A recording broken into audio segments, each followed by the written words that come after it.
Nah, selamat pagi anak-anak ibu. Assalamualaikum warahmatullahi wabarakatuh. Iya, semangat pagi semuanya. Nah, apa kabar? Apa kabar? Gimana kabarnya hari ini? Apakah sehat?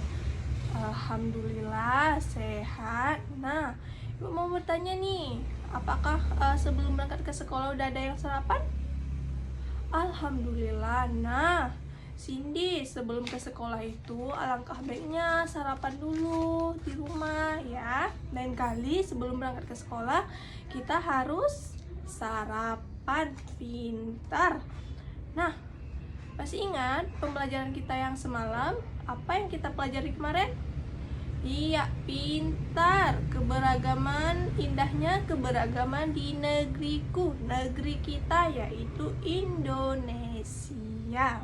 Nah, masih ingat nggak pembelajaran kita yang kemarin? Tentang apa-apa saja sih suku di Indonesia, rumah adat, pakaian adat, nah apa lagi? Suku pintar, Cindy. Nah, selanjutnya di sini kita akan membahas tema 7, yaitu indahnya keragaman di negeriku, dengan subtema 3 yaitu indahnya kesatuan dan persatuan di negeriku. Apa negeri kita? Iya, Indonesia. Pintar. Nah, sebelum memasuki pembelajaran, kita kan di Indonesia nih, sama-sama kita ketahui di negeri kita ini memiliki banyak keberagaman budaya, suku, bangsa, bahasa, agama. Nah, selain itu ada juga nih namanya keberagaman dalam ekonomi. Apa? Iya, keragaman di bidang ekonomi. Nah, apa sih keragaman di bidang ekonomi itu? Nah, keragaman di bidang ekonomi itu terdiri atas 3 bagian, yaitu siapa yang tahu? Iya, yang pertama produksi, yang kedua distribusi, dan yang ketiga itu konsumsi. Nah, aktivitas ekonomi ini disesuaikan dengan kondisi penduduk kita, di mana di wilayah Indonesia terdapat berbagai kepulauan, meliputi daratan dan perairan. Nah, di wilayah Indonesia ini juga mengandung potensi alam yang sangat melimpah. Namun, potensi alamnya belum mampu dimanfaatkan secara optimal. Nah, bagi penduduk kemakmuran Indonesia ini, marilah kita menjaga kelestarian alam kita dengan tidak membuang sampah ke laut, contohnya di perairan, dan tidak membuang sampah di daratan seperti di lingkungan sekolah, itu tidak boleh. Nah, itulah gunanya tong sampah pintar. Selanjutnya,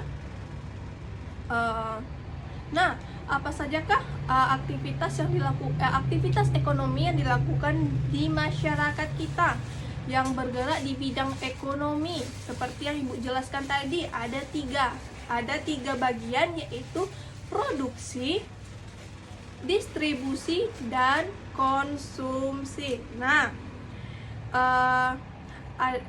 di aktivitas ekonomi dan di bidang ekonomi ini terdiri atas 4 aktivitas ekonomi. Yang pertama, aktivitas ekonomi di bidang pertanian, dan yang kedua, aktivitas ekonomi di bidang peternakan. Pintar. Yang ketiga, aktivitas ekonomi di bidang perikanan, dan yang terakhir, aktivitas ekonomi di bidang kehutanan. Nah, pintar.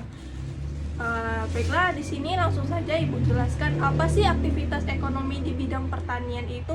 Nah, sama-sama kita ketahui bahwasanya wilayah Indonesia ini kan berada di di antara lintang 6 derajat lintang utara sampai 11 derajat lintang selatan. Nah, karena di antara dua lintang ini posisi wilayah Indonesia itu menyebabkan beriklim tropis, di mana iklim tropis ini mendapatkan banyak sinar matahari dan curah hujan di sepanjang tahun. Nah, kondisi ini sangat mendukung di bidang aktivitas ekonomi. Jadi masyarakat Indonesia itu cenderung melakukan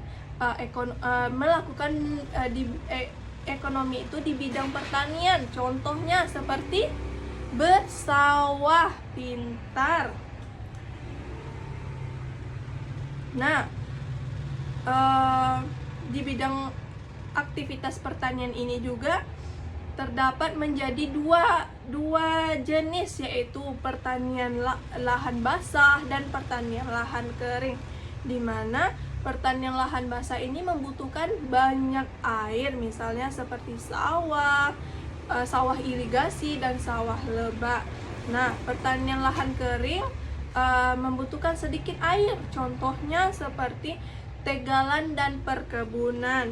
Selanjutnya, aktivitas ekonomi di bidang peternakan. Nah, di Indonesia ini juga kan terdapat banyak aktivitas peternakan yang dikelola oleh masyarakat atau badan usaha.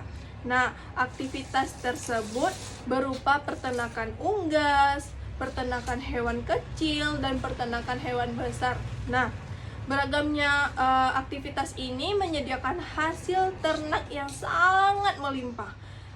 Selanjutnya, hasil ternak yang dapat dikonsumsi oleh masyarakat. Nah, Ibu mau bertanya nih, apa sajakah hewan yang dibudidayakan masyarakat dan apa sajakah jenis hewan yang dibudidayakan di lingkungan masyarakat di bidang aktivitas ekonomi peternakan? Yaitu yang pertama, ada 3 aktivitas ekonomi di bidang pertanian ini, yaitu terdapat peternakan unggas, peternakan hewan kecil, dan peternakan hewan besar. Pintar.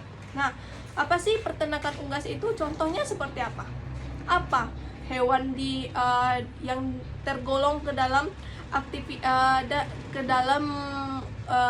unggas?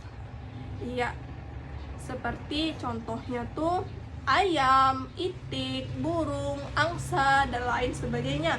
Nah, apa sih contoh peternakan hewan kecil?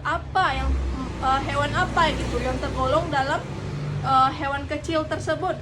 Meliputi seperti kelinci, kambing, kuda, domba, dan lain sebagainya. Nah, yang terakhir, peternakan hewan besar. Apa hewan besar yang tergolong ke dalam hewan besar tadi? Seperti apa? Iya, pintar. Sapi. Apalagi? Kerbau. Pintar. Kuda. Iya, pintar. Nah, hasil peternakan itu meliputi telur. Ayam kan bertelur. Nah, itik bertelur seperti dagingnya bisa juga kita konsumsi, kulit, susu, dan bulu. Nah, dan itu pun tidak hanya dikonsumsi oleh masyarakat kita saja, namun hasil ternak juga dapat diolah menjadi berbagai kerajinan.